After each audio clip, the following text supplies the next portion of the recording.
Let's go. All right, welcome back, everybody, to the B team. We are back. It is Tuesday, and Mike has some stuff to get off his chest. Monday Night Football was an experience on many accounts. We had bad kicking. We had bad weather. It was windy as hell. The Jets played on paper good, eye test bad. It's a very weird situation going on, and we're going to get right into the Monday Night Football game. I think that's where we have to get into. I think that's what we have to do. You know, do the Jets need an experienced head coach? Did they make a mistake in not hiring someone, not having a plan, and going with someone in-house? Should they have gone out and hired someone and had that plan in place before firing Saleh? Or is it that they need a new QB? Good one. I just want to say right off the bat, worst game I've ever seen. The NFL should be ashamed of itself because that many penalties in the game. I think they had 20. They had some 20 plus. Just unacceptable on both ends of the field. For the Bills, there were terrible calls for them. For the Jets, there were bad calls for us. But it's a weird week. Am I going to give a pass to the whole team? No, absolutely not. I'm tired. I'm exhausted of these damn excuses, bro. I think Ulbrich coming in and taking over Saleh's position was fine. But towards your question, I mean, this is what we deserve. We didn't deserve to win that game, number one. People who say that we deserve to win it, I don't believe so. We got bailed out on penalties. The offense, if you look at the stats itself, it says that we have over 400 yards of offense. Bro, did not look like it. Watching that game did not look like it at all, bro. If you take away a lucky 1% chance of a Hail Mary happening, then this game is way different, bro. A Hail Mary is how we score a touchdown. We scored one other touchdown before. It's unacceptable, bro. It's unacceptable. I will say Todd Downing had a better play call sheet than Nathaniel Hackett. I thought he tried a lot more things, a lot of different things that sometimes weren't working. But the fact that he tried it, like there was a little bit more of a flip to the running back where you're getting outside zone runs, past the C gap, having the guards pull and whatnot. But I don't think it's on Ulbrich. I think the defense tried to do what they could. Josh Allen's a very good player. The run defense has to step up, though, man. This has been an issue like this whole year so far. I just think the run defense has been a massive issue, and we can't just be letting up these big chunk runs every first and second down. Like, this is the difference with this team, though. Whoever ran the ball better was going to win that game. And there were so many instances where the Bills were getting first downs, not even reaching third down in their one possession. It would be first down. Then it'd be like 2nd and 4. Mm-hmm. Then it'd be a 1st and 10. The Jets, first down, 1st and 10. Second down, 2nd and 8. 3rd and long. This is the same old shit that we keep seeing. And it drives me bonkers. Like, I get it, Saleh, getting rid of him during the week. I understand. But, like, how much can you blame coaching on the stupid penalties that we keep committing? Mm-hmm. Seriously. Between the defense, the offensive line, the delay of games. We probably have the most delay of games in the whole league right now. But the defense has done what it has to do, man. But our offense, we just keep making excuses, and I'm fucking tired of it, bro. I'm so over these excuses. Rodgers throwing Mike Williams under the bus. Oh, he's supposed to run the red line. Lazard had his hand up, supposed to run the red line. Like, okay, like maybe a slightly better throw. He had the right idea, but as a leader of that team and a captain that's coming in, you're supposed to be taking some blame, not blaming everyone else, bro. It's just not a good look, and this is exactly what it was going to happen. And everyone was so, like, dumbfounded by the idea of Rodgers that they were so oblivious to, like, what he actually brings to the table, bro. Like, you're bringing this guy to win you those games in that time. Mm-hmm. But it's not, again, I'm not going to blame it all on him, but the fact that you're throwing your players under the bus, like, come on now, man. Like, it's just not a good look. And, like, you got to win those games. Yes, Greg the Leg missed two field goals. Yes, we had a random Hail Mary. He's a Hail Mary king. Like, do you really want to hang your hat on that? Is that a good thing? That is pretty cool. Okay. To be fair, that is. It's cool. Every kid growing up playing jackpot, like, that is the dream. Yes, that is the dream. But, like, if we don't have the Hail Mary, we easily lose that game. Like, we're not even in it. Yeah. It's 20-10, and then they go up and score, and this game is way out of reach. We got lucky. But I don't know, man. Like Brees was running the ball well. We got away from the run game. I thought the fourth quarter play calling, again, Downing is his first game. I get it, but like there's 3 minutes and 42 seconds left, and we had 2 possessions. And your first possession, you pass it 3 times, bro. Like they had 3 timeouts, we had 3 timeouts. Run the ball, knock some time off the clock, get first downs. That's been our biggest issue, bro. I just feel like our third down play calling is not good, and we try to play too much fucking chess on it. Like, just get the first down, dude. Get your guys physical up front, get the first down, milk the clock, and just keep moving on, bro. I just don't understand. Windy, Greg the leg, 2 missed field goals, big, huge. That's not fun. But 11 penalties for 110 yards is bullshit. That should not be happening at all. That should not be happening. Garrett Wilson had a great game. He's finally getting involved, but you gotta involve the run game more in Brees. And it's so frustrating because we keep making excuses. We're the ones who went all in for this shit, and we're supposed to be Super Bowl contenders. And this is how we look. We're now 2-4. So they better fucking figure it out quick. Brenden Monroe, boys. Welcome to the show. Welcome to the show.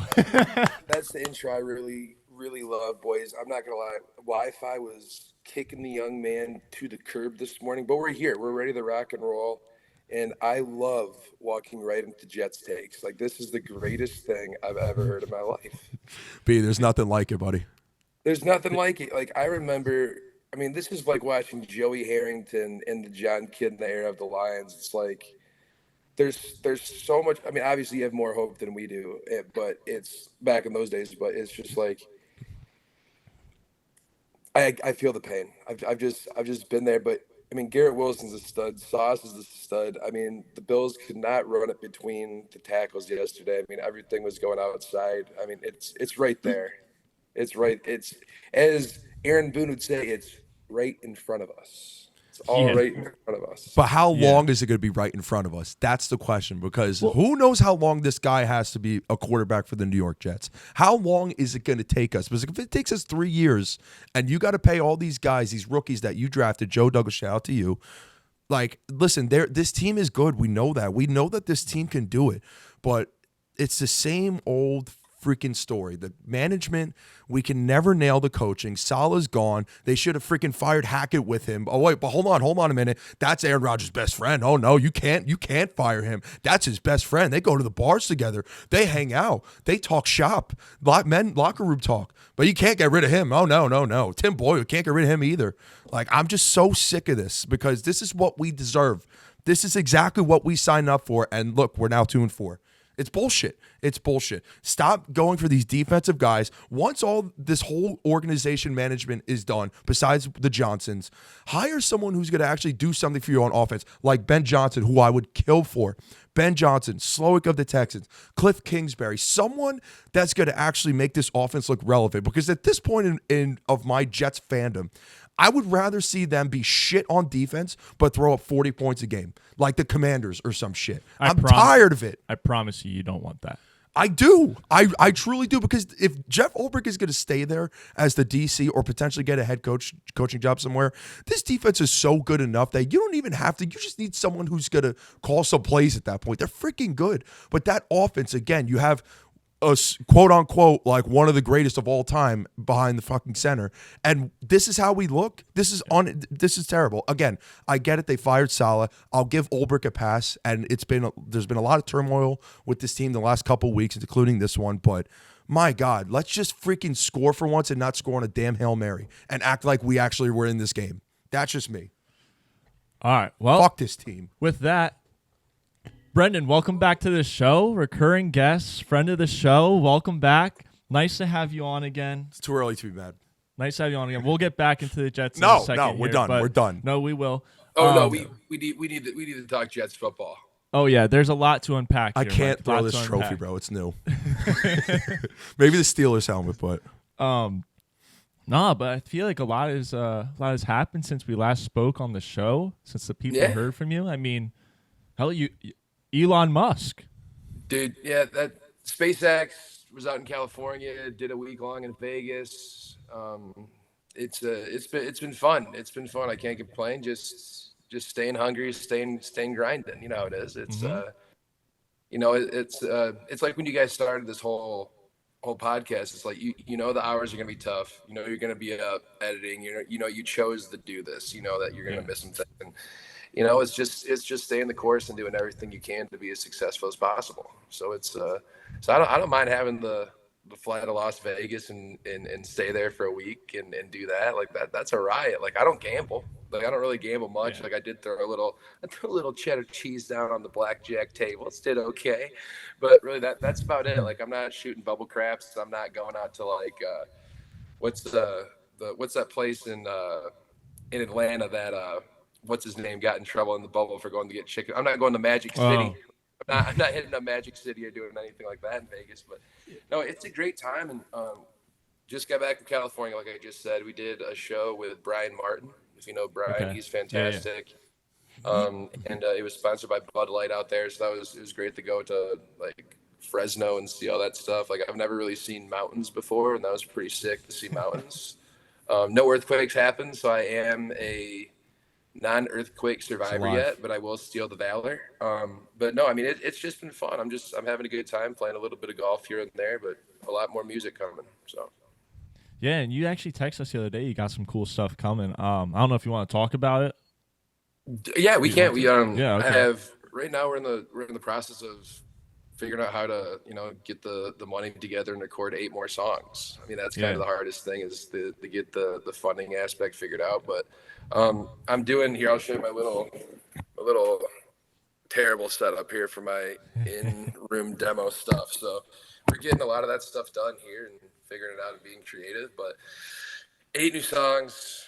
I think we have like 30 different like clips of just golf coming out this next upcoming month. So it's just like, will the young man make the putt? The answer is no. But there's a lot of clips that are going to keep you on the edge of your toes. But no, it's just like everybody's trying to do the same thing, right? You're finding your little niche and you're finding what dart's going to stick on your board, and that's just kind of where we're at. So the golf stuff seemed to do well. Like I can't tell you why a video of me parking a golf cart got 2 million views, but it did. So we're gonna keep attacking that and seeing where it goes.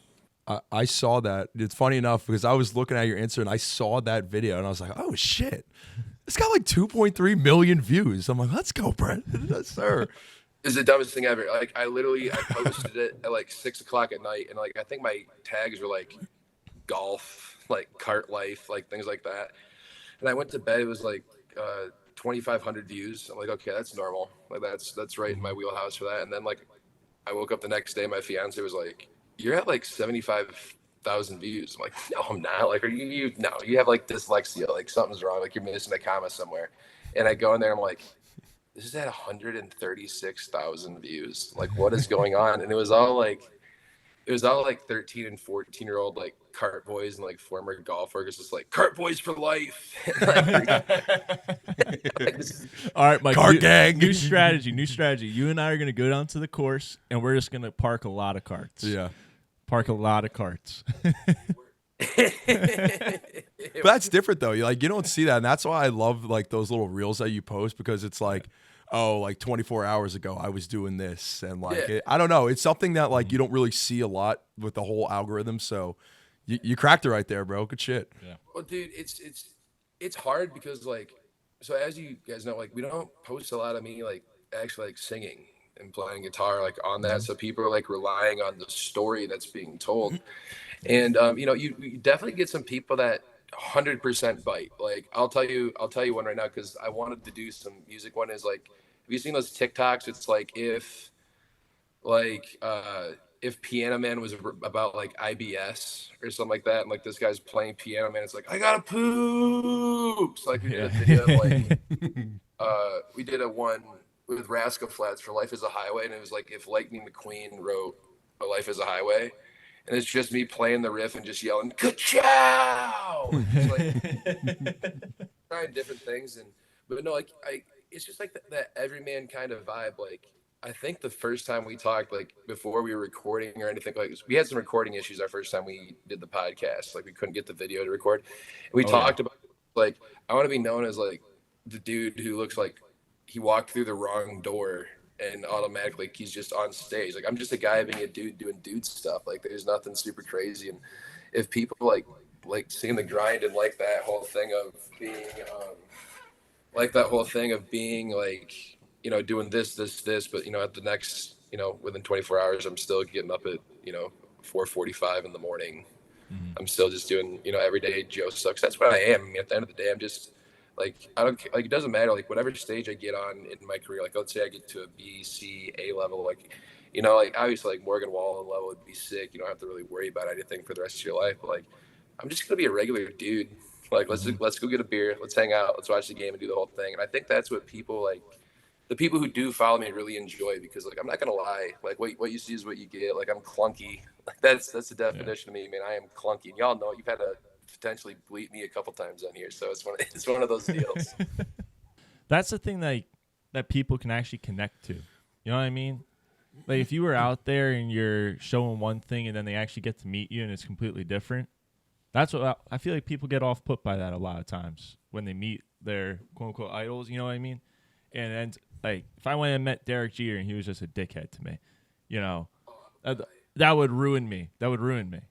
Yeah, it's just like, I mean, coming from like the minor league baseball thing, working in baseball, like you could tell like who's going to sign the autograph and who's not going to sign the autograph. Mm-hmm. And it's like those people get it. Like, I mean, it's Riley Green would sign every single autograph. Torkelson, even if he had a terrible game in Grand Rapids, would sign every single autograph. Scooble, every single one. And I'm not going to name the names of the people who didn't. They don't play for the Tigers anymore, so I'm not going to say it.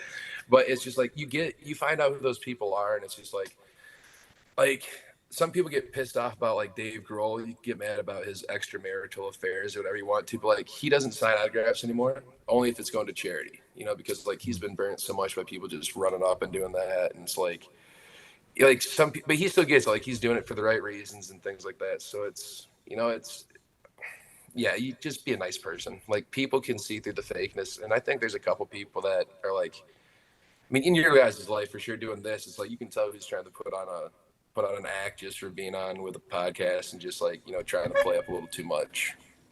We've probably had a few of those. What? Invite some friends on and, I've never heard some of our friends that come on, never heard them talk the way they do on the pod. Oh, yeah. If we were out at a bar, the takes that they have on the pod, not even close to what they'd be saying at the bar. All of a sudden, they're like Adam Schefter of the NFL, and we're sitting here like, dude, we're just trying to see how, I don't know, what was our last word? Oh, the Cowboys this past week. I was saying how it's a fake Cowboys team. And we will get into that. We will get into that. But I was saying how you guys played a JV football team. That's fair. That's fair. See, that's from a Lions fan. I wasn't wrong. Listen, and you still would have won. I've waited so long to just sit back and hear a take and be like, okay, I can agree with that. Like, it's just, I felt bad for the Cowboys. Like, I genuinely did. Like, I'm not a Jerry Jones guy, but I tell you what, seeing that beatdown on his birthday, like, made me so happy. And then Aiden Hutchinson breaks his leg in 19 different places, and which is good though. Like, I love the report that MCDC came out with, and clean break on both legs. They popped the metal rod in there, and if it's Super Bowl time, there's a chance he could be here for the Super Bowl. I wouldn't want it for the Super Bowl. Like, it's just, they said in 3 to 5 weeks, this orthopedic surgeon that I saw on Twitter, they were talking about it, and he was diagnosing it. He said in 3 to 5 weeks, he should be walking on his own. Like walking upright on the leg. And like back in our day, like, I don't know if I remember this correct, but didn't it feel like if you broke an arm or a leg, you're in a cast for like the whole year? Like you weren't. Yeah, wait a second. Every kid I've ever seen break an ankle, a leg, you're at least in an air cast for another 2 months. He's going to be playing football in 2 months. Dude, how does Aaron Rodgers tear an Achilles and he's running and like doing his stuff, obviously not in a game, but like. Well, dolphin sex noises.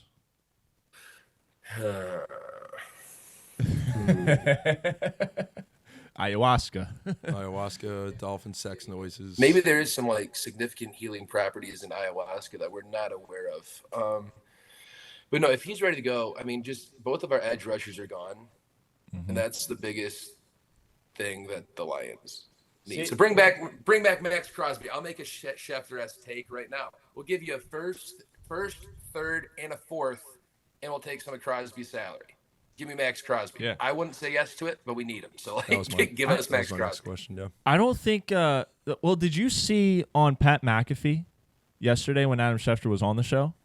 Did you happen to see that? Okay, so he was on the show and it went blank for a second. And he kept talking, and Pat was like, "Was that about Max Crosby going to the Lions?" And Adam Schefter just kind of like smiled and was like, "You guys have worked way too long on football." Like basically admitting that that's what it was about. Yeah. I think it's happening sooner than later. It's I gotta can happen. see it. Yeah. And It's got to happen. dude, imagine you guys get healthy. Let's say you do make a Super Bowl. You get healthy and you have Aiden Hutchinson back out there. You're going to have 10 sacks in the Super Bowl. It won't matter who you Are you play. trying to get me bricked up right now, bro? Are you trying to get me bricked up on this podcast? That's what he does. But that's not even him too. Like I feel like there's so many other targets that they can go for. Like even like Myles Garrett could be another name. Hassan Reddick if you want to deal with him. Like Oh, you just want Hassan Reddick out of the they, Jets. they did say Hassan Reddick could be a potential target. I will say, but dude, I that wouldn't to, mind Hassan Reddick. I think you'd work well on an Aaron Glenn kind of a defense because you can repackage him in multiple different places on the line, and Yep. it's just like with him with Elaine McNeil to his left or to the right. I mean, that's a. I mean, we're getting back to the Vanden Bosch, Ndamukong Suh, Cliff Averill kind of front force for the Lions back in the day, and obviously Hutch is better than Cliff Averill and Vanden Bosch, but like, I mean, you put him, James Houston, Pascal, Max Crosby on that front line with McNeil. I mean, that's no one's running the ball. And then with the secondary the Lions have now, I mean, even with the losses that we lost, you know, with I'm drawing a massive blank right now. I'm looking at his face. Doesn't matter. But like, the way Brian Branch is playing, the way Terry and Arnold starting to play, I mean, I'm not an Aaron Glenn believer. I hate the Aaron Glenn defense. Like I hated the bend don't break last year, but there's something about this team that's just like there's a little bit of a magic to it. And like you kind of saw it with the Tigers. Like the Tigers saw the taste that the Lions got last year and the love of that city. And the next thing you know, there's 48,000 people at Comerica Park freaking out against the Guardians against the Guardians. Guardians. It's just it's time. It's time. Detroit needs to win it. I mean, last night, I mean, the Wings faced the Rangers. I'm pretty sure the Wings lost, if I'm not mistaken. I turned off Stream East to give all my vibes to the Yankees. And but no, I mean, it's the Detroit sports are there, and it's great to say. And I saw the funniest thing in the world. It's like, it was like, oh, the Lions won 14 games last year, and they're like a Super Bowl contender. And the Pistons won 14 games last year, and they're trash. And it's like, it's one of those things. Like the Pistons are terrible. Like I got the 04 P Stones. Like Chauncey put on the Bluffs the other day, got into the Hall of Fame. Like that was my childhood. We're good. I don't need another Pistons win. It is time for the Lions, and it's time for the Yankees to bring home 28. So, but no, it's so okay. Colin, question for you. So, the score is what it was on Sunday, right? Okay. When it's getting out of hand, did you feel disrespected by Ben Johnson really emptying out that playbook? I mean, having Skipper go up and ladder for Penei Sewell. I had a very big take on this show about it, and I'll go through it again with you here. I think that Dan Campbell and that whole offensive staff blew their load this game. I think it wasn't embarrassing for us because I'd be more embarrassed if we had our whole group out there, but we were missing 7 guys. But being that you did that against a second-string defense, I'm concerned that everyone's watching that game, and now you guys showed like 9 to 10 trick plays that you had. And, okay, every team now is aware of them. They're going to know that at any moment, like if someone is deemed eligible, okay, like you're throwing to them. You know, like there's no hiding it now. Everyone knows that it's coming because Dan Campbell just showed everyone like, okay, we're going to do this, but he ran 10 different plays. I think Dan Campbell got a little too caught up in the moment. And instead of just saying, okay, let's just keep playing, like we'll easily destroy them, like it was over. It was over. He could have just kept running the ball. Oh, Mike, your thumbs up is just throwing thumbs up now. we're going through that again. Disagreeing with your takes. No, but I think he just blew his load this game. I think he ran too many trick plays. He could have just kept running the ball down our throats, and the score would have been the same.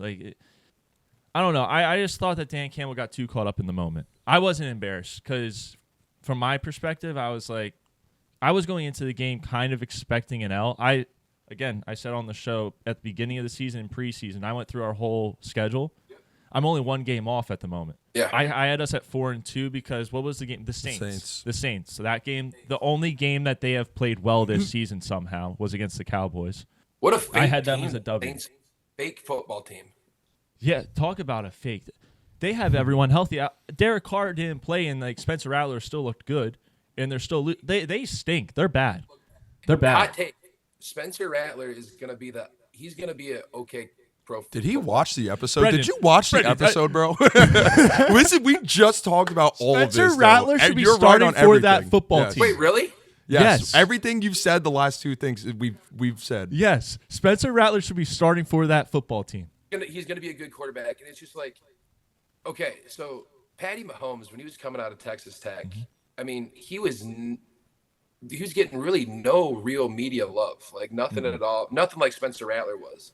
But like, he was not the best college quarterback in terms of statistics. He was such a raw guy, and then he comes in, finds this killer pro style offense that fits him. He has one of the greatest quarterback whisperers of all time, and Andy Reid helping him figure his shit out. And you see a lot of that in Spencer Rattler. His game translates so well to this new era of the game. Just like when Hendon Hooker gets the keys to Detroit, watch out, because he's if you look at his stats at Tennessee, he's one of the most accurate quarterbacks in all of college football history. I think his completion percentage, if you look at it, was like 77.6% through his 9 years at Tennessee. Yeah. So it's just, but Rattler, like, he can throw 7 interceptions. It doesn't bother him.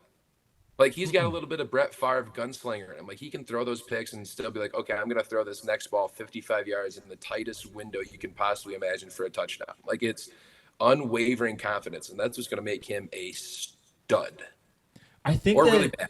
Yeah, or really bad. You look at Mahomes and you look at him, and, I mean, we really can't compare them, but when you look at where they played in college, it almost sets them up to be very good in the NFL because Mahomes had to be in shootouts every week. So he had to take chances. He had to go for it. And in the NFL, there's times where you have to take chances. Well, he's already used to throwing into those tight windows. Now he's going to the NFL. The windows might be tighter and might be tougher, but he's used to doing it. He's used to – that was crazy. He's used to having to do that. Spencer Rattler went to South Carolina playing the SEC.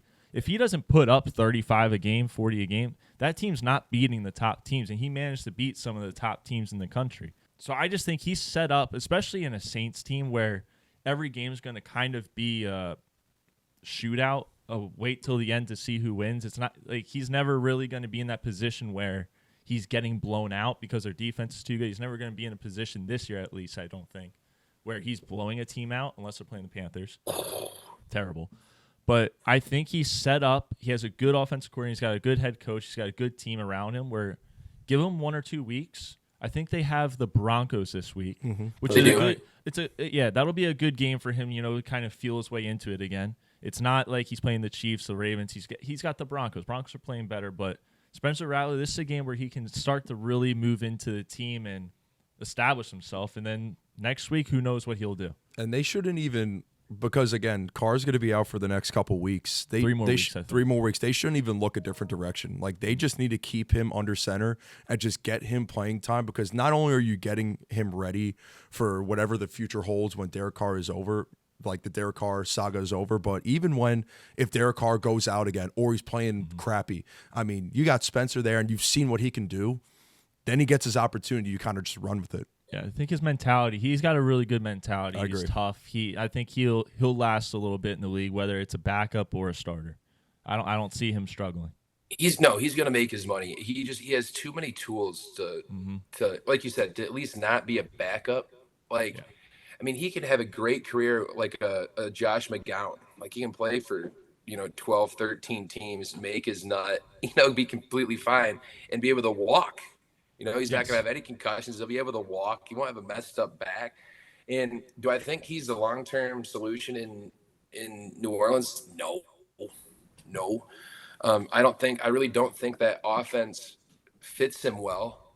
I mean, it's a good offense. Don't get me wrong, it's a good offense. They know how to make things happen, but there's just a lot of issues going down there in New Orleans that I don't really hear about. Being in Nashville or being from Detroit or from in your neck of the woods, you don't really hear much about that stuff going on. But I mean, you don't really hear anything good coming out of New Orleans as of late. I mean, the whole thing with Sean Payton. After Sean Payton left, I mean, Rome was burning. I mean, everything happened, and it takes forever to come back up. It's just like the Jets when they were coming back from the Rex Ryan years, and when they're going to the championship series with Mark Sanchez and those teams that they had. Like once Rome starts burning and there's some serious smoke, I mean, it takes a while to get back to where you're doing.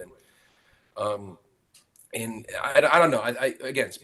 Spencer Rattler, he will be good. He has all the tools. It's same like that kid from Nebraska, that Dominic Raiola or whatever his name is, that quarterback. You mean Mahomes? Yeah, Mahomes 2.0. Normal voice. Yeah. In all seriousness, he looks good. He does look good. Dude, and it's like, as much as I hate I love Will Compton, and I love it when he just Nebraska. They have a legit team. Like, I don't want to give it up to them at all. And I'm drawing the biggest blank in the world on their head football coach's name. I'm looking at Mark Reich. No, not Mark Reich. Yeah. No, it is. Am I close? No, for Nebraska. Where's he at? Matt Rule. I was close. I had the first letters correct. MR. You said MR? Mark Richt, right? Wasn't he the former coach of UGA? He was the coach at UGA and then Miami for a little bit, I think. I got no clue. I just pulled that name out of a hat. Well, hey, it was a name. It was pretty close. I was close. I had MR correct. There's a lot of that guy Raiola, that dude from Boise State, that running back from Boise State. I mean, I want him bad. Yeah. Dude, my word, what a game changer. I mean, Travis Hunter with him. I mean, I don't know how much time he's going to miss, but I mean, there's so many dynamic players that fit.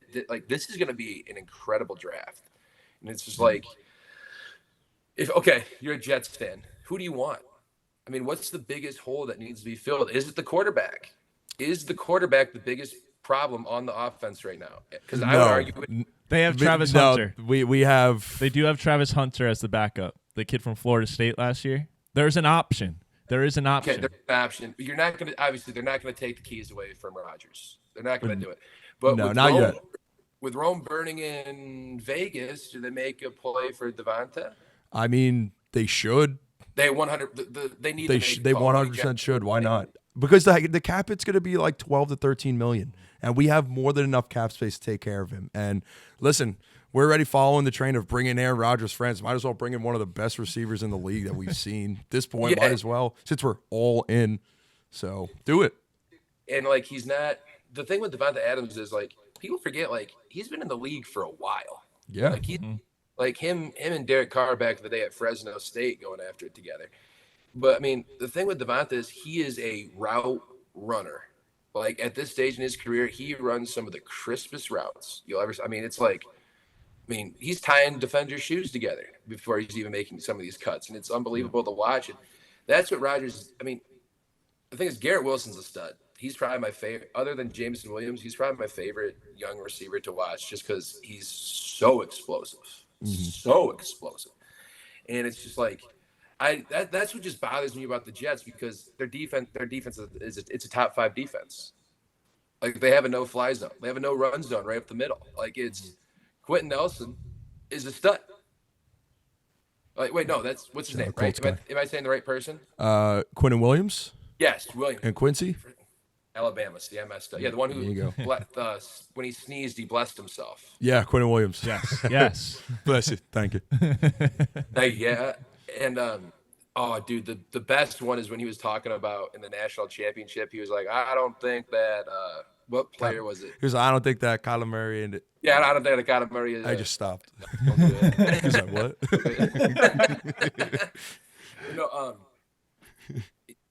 I think it'll be because the Jets and the Lions are in completely different circumstances, but they need similar pieces. They really do need similar pieces to get to where they need to go. Obviously, running back, I don't know what's going on with David Montgomery this year. Like, he's running like a madman.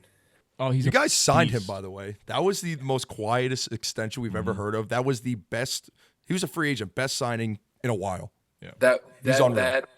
If there's anybody on that Lions team that's like just gritty kneecap, I'm going to do whatever I can, it's him. It's him, Penei Sewell, and I mean, obviously Hutchinson. I mean, those three guys that's the heart and soul of the entire team. Like Penei Sewell going after like Aaron Donald last year and manhandling him in going before the championship game was massive. And also, to kind of go back to my point about the Lions emptying the bag, I think they had to do it at that stadium to that team. They had to do it after what happened last year. Oh no, I totally 100%. I understand that. Yeah, no, but when it got to like we had no hope of scoring 10 points. And you guys were up by like 30. I thought like at some point you just gotta pack it in and just end the game. And he didn't want to end the game. That man would have kept running trick plays if they gave him a fifth quarter. He would have, and he should have. I'm not going to play the shoulda, woulda, coulda game about Hutchinson. Like, it's tough to pull out a guy who already has like 9 sacks on the year, and he wants to play. He shouldn't have been in that situation. He should not have been in that game right there. Dude, the second strings could have stopped the run game. Would have made it real easy. And they did. That second string guy that came in, Leafalu or Yeah. Puka's brother, right? Yeah. Or cousin. Yeah, because his last name starts with an Leah L. Falu or something. Yeah, that's it. Yeah. And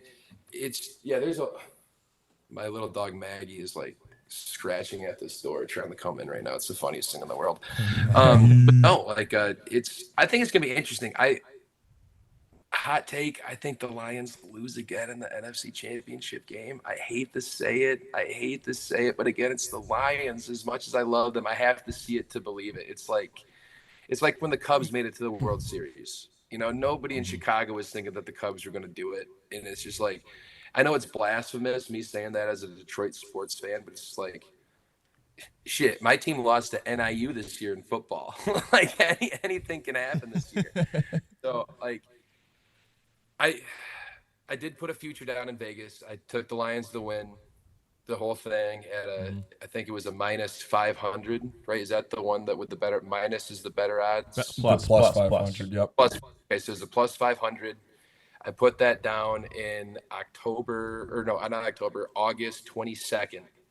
I put that bet down. So I put 200 bones down on the Lions to win that on that day. So I'm riding it for that. We'll see how it goes. Yeah, I mean, you have a definite chance. I would put you guys up there, but you got to battle the team in your own division. You are in the toughest division. I don't know if you know that. It's the first time since, was it 2000? That all 4 teams going to week 6 have a winning record or something like that, or they all have 4 wins. The new AFC North. 4+ wins. Yeah, you guys are in the toughest division, and this week you're going to have your toughest matchup coming up. You're playing against one of the best teams in the league, the best team in the league on my top 10. The 5-0 Vikings off a bye. Tough team. You guys coming off an emotional game down in Dallas, dominant game down in Dallas. I think this should be game of the week. Is it a 1:00 game? It is. It's a 1:00 start. That is crazy to me. How is that? I mean, no one could have seen this coming, but how is that a 1:00 game? I don't know. And I'm just shocked at the way I'm not shocked, but I am shocked the way that the Vikings are playing, especially with like Sam Darnold being the dude right now. But again, it goes down to this, right? He's in a system that works for him. I mean, he's running the same exact system that he did in college. And like, so the sports radio down here is terrible. Like, I'm so sick of hearing about the freaking Tennessee Titans and Nico Amalavalava. I'm so sick of it, dude. But Stud volleyball player. Shout out to him. Shut up. But they were talking about literally just what we were talking about in the Vikings, and like nobody saw this coming. And like it takes a quarterback when they're in a system, it takes a quarterback like 3-4 years to really get this system down. And the fact that Darnold went into a team that does have a good receiving core. I mean, their best tight end is still not even playing right now. When Hawkinson gets in, I mean, the Vikings are going to be considerably better. He might be back this week. Okay, we can push it back another week. That'd be fine. But no, I mean the Vikings and the Commanders are the two biggest. What the is going on right now? Because Jaden Daniels he could be the first rookie MVP in how long? How long? Not just rookie of the year, but MVP. Lamar's MVP his rookie, right? No. No. I mean, what you're saying? Lamar's playing great. Lamar Jackson. No. Lamar Jackson's rookie year, he came in for Flacco, and then he lost in the playoffs. Yeah. You know what? I'm Googling this right now. I think Tom Brady won it that year because that was the year he came in, won a bunch of games down the stretch, looked really good. It could have been. I swear it was Lamar Jackson. I could be wrong, though. It's probably going to be like some 30. It's probably going to be like some 22-year-old that looks like he's 64 from like the 60s. Like it's going to be like Johnny it's going to be like Unitas Dunk or shit. something like that. Bart Starr. No, I mean everyone knows how. Oh my gosh! The only rookie to win the NFL MVP was in 1957. Oh, there you go. Yeah, there you go. Who was it? Jim Brown. There you go. Yeah. All right, there you go. And then right here, that was when they had like 10 guys on a roster. Playoff team from a non-playoff team, so not a rookie, was O.J. Simpson in 1973. Oh, OJ. Shout out to OJ. Last rookie to do it. OJ, last non-playoff team guy to do it. Okay. So, I mean, we could be seeing something that hasn't happened since 57. I mean, that's unbelievable. He's got a chance. He has a chance. He does have a chance. I just don't see Washington winning enough games to do that. He does not buy the hype. I buy the hype on Jaden Daniels. Don't get me wrong. I buy the hype on him. I think he's fantastic. I thought he was fantastic going into the draft. I don't buy Washington. I will never buy Washington. They just lost a key player, too, on defense. And they just lost a key player. Dan Quinn will lose you football games. That's Eventually, the only he thing always falls apart. Yeah. He always falls apart. Look at it in Dallas every year. He looks really good through the first 13 games, and then all of a sudden, it's like the guy just stops coaching. He will eventually ruin your season. He did it in Atlanta. He got lucky because he had Matt Ryan at quarterback that year, and he had a great team. They went to the Super Bowl, but what did he do?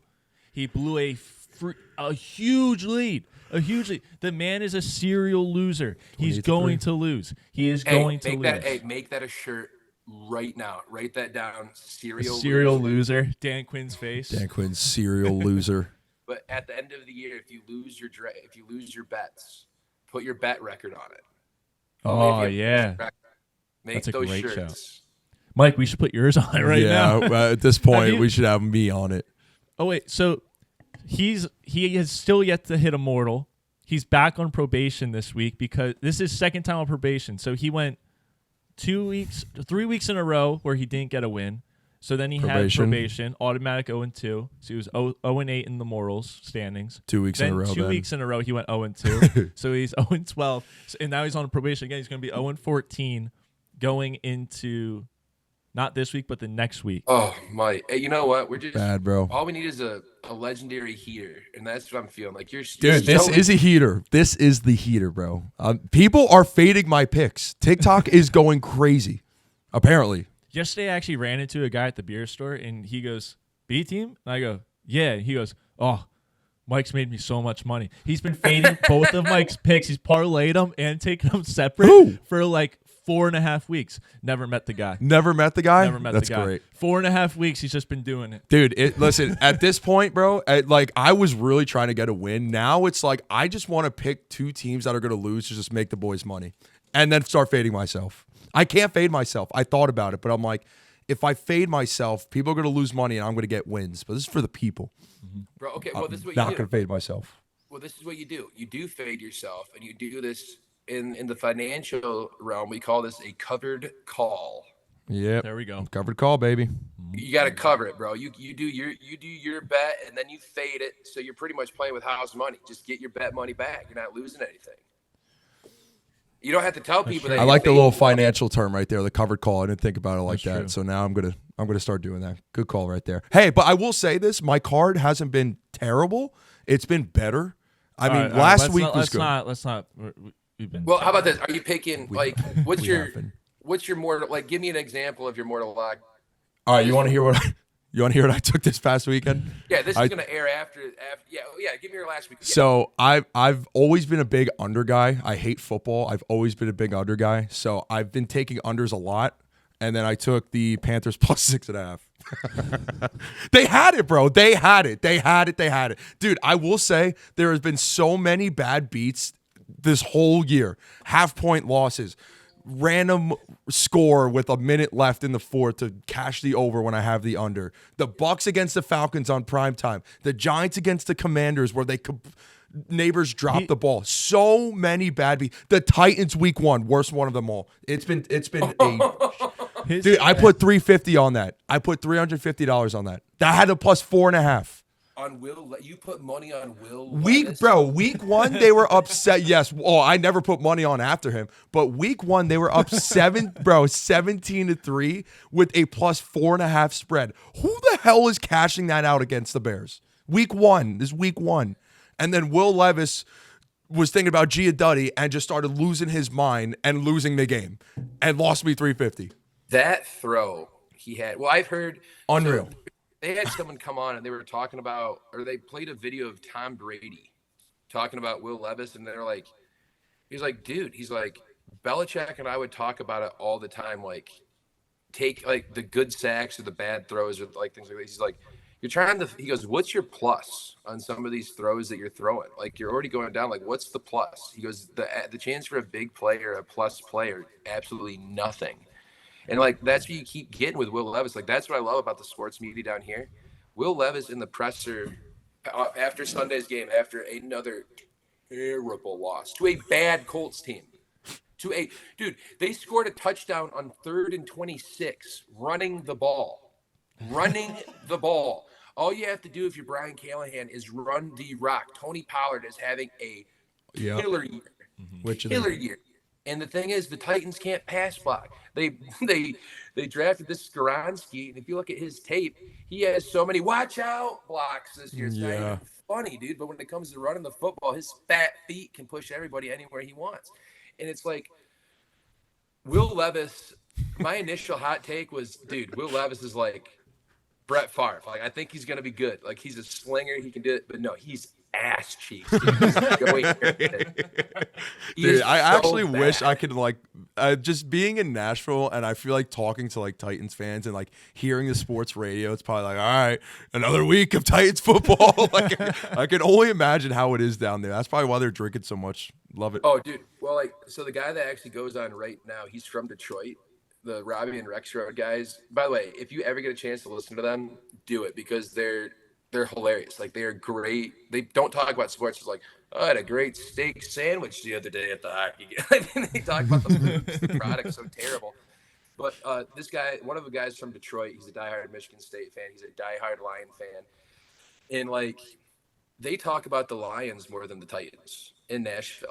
Like, that's literally what they do. Like, it's the Nashville Lions. Like, that's what it is. Like, they have 4 different sports bars that if you walk in on any given Sunday, all you see is Honolulu blue. Like, it's gorgeous. Yeah, damn straight, Mike. Thumbs up. It's one of those things. Like, but the vastness of like talent. Okay, so like Will Levis, right? Like, am I missing? Did I do something stupid? Did I miss something? I put my thumbs up and the thumbs up emoji game. You're like, damn right, Mike. oh, well, I'm like, I'm seeing you, and you keep like, Mike, you keep doing this, and like, you keep looking at me. I'm like, dude, I got a freaking jumper in the window or something. Like, I didn't know if I had like a feeling the stash, bro. I can't stop moving. I didn't even drink coffee today. The Jets got him fucked dude, up. Yeah, the Jets got me fucked up, bro. But also, I will say, like, the Titans talk is just so funny because I'm thinking here, I'm like, there are so many teams we just don't talk about because they are so atrociously bad. It's like I feel so bad for those fans because I know what the hell they're going through. Always. That's why I rooted for the Lions a long time. Sorry, didn't mean to cut you off. No, we have not talked about the Titans since week one. Yeah. Carolina, I don't think we've talked about them at all.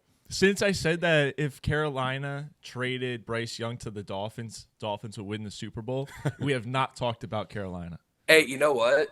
I endorse that. Thank you. I'm with you there. And they're 1-5 at this point. Why are we still playing the Red Rocket? Get the kid in there. Let him continue to learn. because your team sucks. That kid's gonna get But killed. eventually, you're gonna have weapons. He might die. He might die, bro. But would you rather have a kid who can still recover, or the Red Rocket back there, where if he gets hit, I said this on the show, if he gets hit, there's a chance the Red Rocket dies at some point. The Red Rocket, We're bro. looking at that option already, though. We're looking at that option in what's going on in Jacksonville. Like, Trevor Lawrence has not recovered from what Urban Meyer did to him. Like, that's another Urban team. Meyer, like, pretty much diddied him, dude. Like, he did what Diddy's doing to all these young people, and he just fucked them. And he's not in a good position. Like, I'm sorry, I couldn't resist. I have to say one F word like per B Team podcast. Like, it's not. I try not to, bro. I try not to, but today it came out because you said one, so I'm like, okay, I can drop one real quick. Yeah, dude, by all means. On the next golf video, I'm putting an F-bomb calculator on the video because did you watch the last one? He was averaging like four a hole. I'm up to date on all things. The 2-man scramble. I'm up to date on Mike's breaking 100. Like, I'm up to date on every single piece. Oh, yeah. And by the way, guys, like, it's hilarious what you guys are doing. Like, I love it. Like, it's completely different. I mean, it's obviously like you're taking certain formats from certain, like, you know, like 4-player, like Bob does sports, things like that. And but the thing is, like, you're making it your own, and it's really a fantastic product. Like, it's great to watch. It's entertaining. It's funny.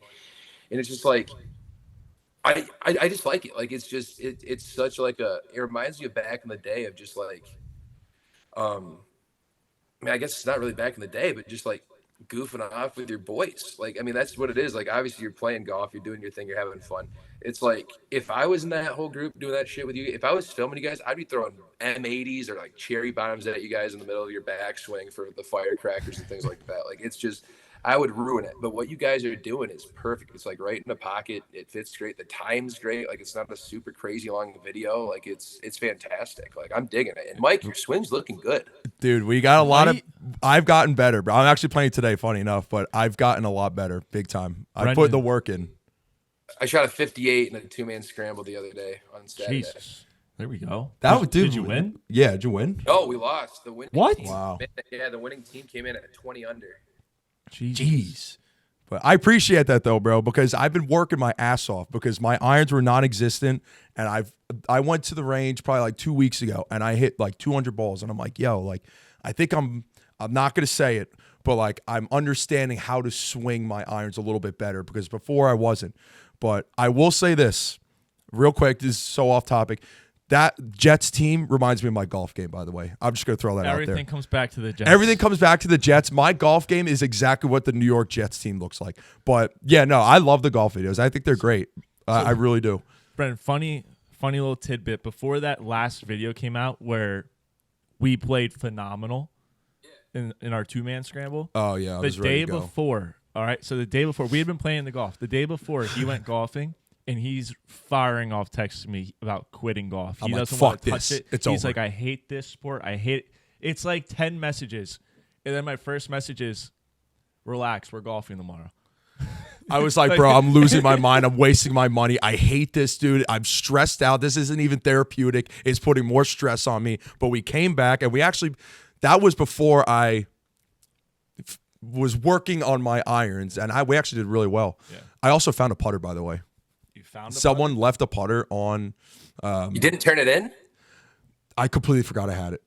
Oh, Mike, I completely forgot I had it, bro. I would not admit that. Not going to lie. But hey, listen, I was very due for a putter. I'm not going to lie. I was so due for a putter, and I was going to buy one, and I'm like, I did not see this. So if I have your putter, good looks, brother. I appreciate you so much. I'll give you my Strata. If you're missing a putter. Odyssey mallet, we appreciate it. It's so light, bro, and the grip is amazing. I'm like, yo, this is mine now. All right, listen. If you are missing a putter, you have to like, comment, subscribe to the pod, and you may receive it back. I can't talk. This was left at my golf course. Yeah, bro. Yes. Dude, that's great. I completely forgot I had it, bro. I'm like, oh, and I went to the guys in front of us like, hey, did you guys leave a putter? And they're like, no. I'm like, it's kind of light. I'm going to try it out. Bro, I 2-putt, and I was like, oh, it felt great. So see Okay, you, so you Strata. did go up and ask. That's all that matters. The Yeah. effort I was did. there. I We did. tried. Okay, We that's tried. completely. I just thought you were a scumbag and just like. Oh no, no, no! But oh my God, what is this? A fucking sandwich? Yeah, mine now. Pulled it right out of their bag. There are 2 more clubs that I need to upgrade. It's a putter and a driver, and I have to work on with this putter now. But You want my driver? I got an extra one. maybe I don't know if I should get fitted for one or just go and try a driver out and just see if it's better. Because mine is. It sounds like an Easton Typhoon bat, bro. I mean, it's nice, but there are better drivers out there. He is currently swinging a aluminum bat. Pretty Oh much. yeah, It's I'll not give a you. driver. I'll give you mine. I'll give you. I got a Cobra. I got a Cobra Rad Speed, like 4 years old. The Cobra. I got a regular flex shaft in it. Brenden, you're saying all this. This man has no clue what you're talking I about. know what a Cobra is, though. Ricky Fowler. I do. It's not a snake. He's not talking about a snake. I know that, of He's talking course. about a driver. Wait, can I say this though? I found out. So one of my friends, a friend of mine, is a gambler, and apparently on DraftKings, they will give you gifts. Like if you bet a certain amount, like they'll start giving you gifts. And this person I know got a beautiful, beautiful driver for free because of how much this person has gambled I mean that on DraftKings. I I don't know think how that's- much they've gambled, but you get a That's more driver. It's concerning on them. bro. It's a sick, nice driver for free. It's a gift that they give you for free. Yeah, but I don't think you. I know wanna you're be- probably good. I know you don't wanna wanna be in that his position, though. situation though, because that means he's also losing a lot of money. True. Yeah, it They're wasn't not he just bought giving the you a driver. driver. That'd be sick though. Imagine I win like a $600 bet and I just get a driver. Oh, let's go. You ain't. No, I know, They're I not know. giving you off a win. It's I just know, like in I know. Vegas. It's just like in Vegas where like you get all those room comps with like your players card. All the rewards Yeah. and stuff. Yeah. I did sign up for that. I'm a member of MGM Rewards in Vegas now. I don't gamble. I'm thinking about doing the same. I'm thinking of shifting from FanDuel to either DraftKings or MGM if I can just gain some rewards, because the only thing that FanDuel gives you is casino rewards. They don't give you any other Well, type of MGM stuff. Are you guys in a state where you guys have casinos? Yes. are you- Yeah. Oh, we have one sick. right in our. We have one right like in our literally city, like 5 10 minutes away. Okay, so sick. So the MGM, if you get the app, you can play their table games and their slots right on your phone, and you get upgraded to your player points and stuff like that. And the only reason I'm doing that is because where I'm playing in Vegas, I play at the MGM Grand. When I go there, that's where I play music and do that whole thing there. And part of the reason why I got into it was if you signed up for their rewards card, the Oakland Athletic Stadium is right across the street. Like from my hotel room, I could hock a loogie and hit like anybody in the left field line. Like that's how close. Well, that's assuming there's people on the left field line. Oh, dude, hot take. You ready for this? This Raiders or whatever, the A's, whatever they're gonna be called now. Like I'm assuming they're gonna keep the A's name. You For got sure. it. Yeah. And I would They can't they're change probably that. going to change the color scheme, is what I would guess. I Moving could from- see that. Maybe not with the Oakland Raiders going to Vegas, but They won't change the name though. I think it's too legendary of that team, especially. Yeah. this Oakland team, you ready for this? This Oakland team is not just a wild card team, but they will win the wild card matchup and make it to the ALDS this next upcoming season. Mark I could it see that, bro. right now. Honestly, I actually love that take because depending on who they keep, like if Rooker comes back, I mean he's that was a big trade target guy. And no one went for him. Lawrence Butler. As their closer, has to stay. They have a great young pitching staff. I agree, man. Just kind of like what the Tigers were a couple years back with Reese Olson, Scooble, Casey Mize, who sucks. But like they have a lot of young guns, similar to the way the Cubs were when they won the World Series. Their bullpen, every single person come out of the pen throws 100 miles an hour. They have nasty breaking things, and the biggest thing is like my take yesterday when I was talking to you all about the Yankees versus left-handed pitching. If you look at them facing lefties, they have lost 36 more games this season than they have facing right-handed pitchers.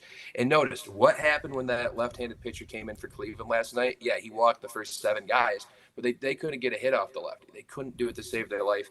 And that's what's so crazy about this Oakland team. They have just dogs. I mean, they go out there, they play, they don't win, but I mean they have guys and the pieces are there. And they have a lot of guys in their farm system. So going out to a fan base that they know they're going to play to a full stadium. I mean, who's not going to go to it's right on the strip. Yeah. I mean, it's literally right on the strip. Tickets are going to be moderately cheap the first couple of years to bring people in.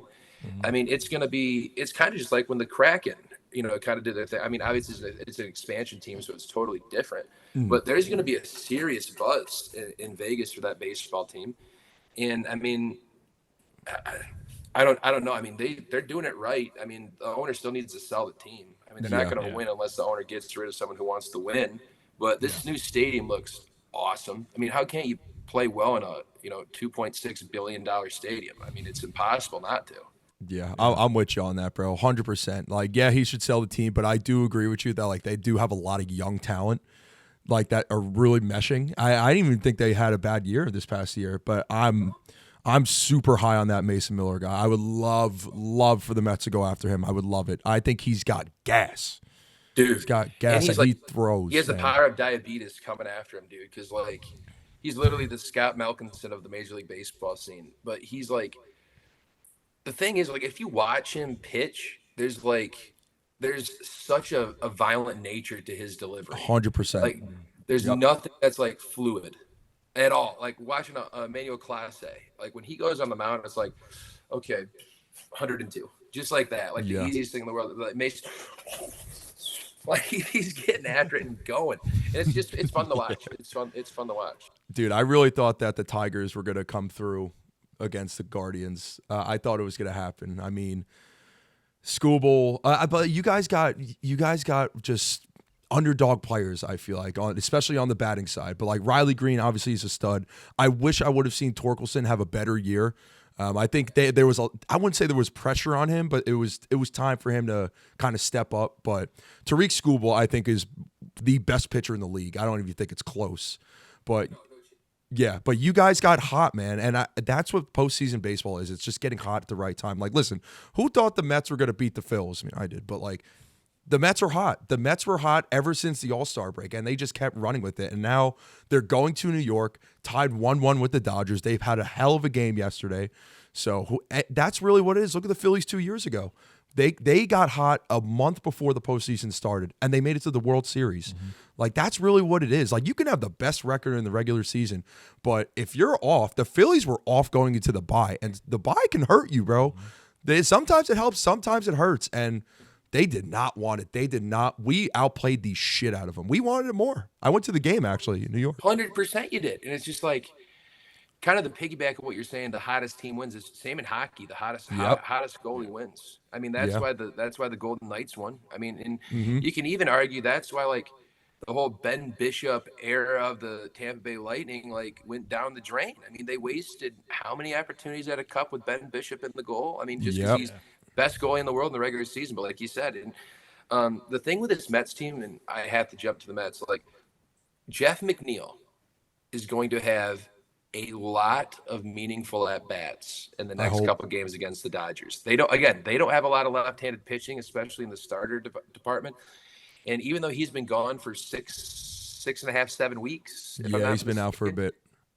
He is an old school baseball player where he doesn't care. Like, he will see Velo, and he talked about it the other day. He saw Velo the last 3 days before game one. Felt really good seeing 96 to 98 in the fall league. And, he even said, like, kind of my strength as a hitter is being able to take some time off and come back in and be able to make some contact and play the game. And he also adds that depth in left and right field. Yeah, and that's the thing, too, because Nimmo has he's got, like, plantar, I don't even know what. Yes, he's got that right now. And I don't know if you watched the game yesterday, Brandon, but, like, he was hobbling, and he just did not look right at the plate. And, like, that's a big piece to take away, especially because of his bat.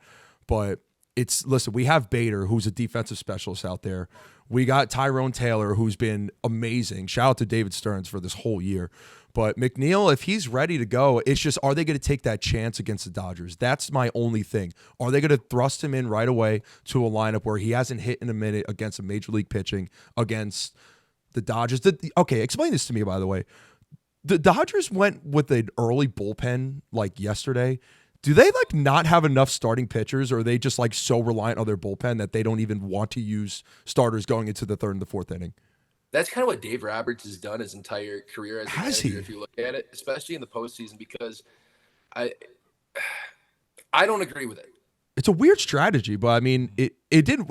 Apparently, it's worked before. It worked against the Padres because they threw like 27 scoreless innings. Yeah. But I don't know. I mean, just seeing a Mets approach is a lot different because they ride with their starters for 5-6 innings. I mean, I don't know if he's playing the long game. Like, I'm just gonna throw a name out. Like, so when Yamamoto pitched that last game against the Padres, Yeah, like that first game he pitched, he only pitched 3 innings. He went I three know. innings, like 75 pitches, but he also gave up 4 runs in that game, if I'm not mistaken. So it's like I get it. Like if you're playing for like a game 5 or a game 7 where you might need, that starter to come out of the pen to shut the door, like I get that, but like I think it's too early. Like you need to have your pitchers get into this kind of a groove. And if they're in this mindset of, hey, I'm only gonna go 3-4 innings, like my opinion, that's kind of dangerous because okay, let's say like you have to let him go out there for the 4th or the 5th.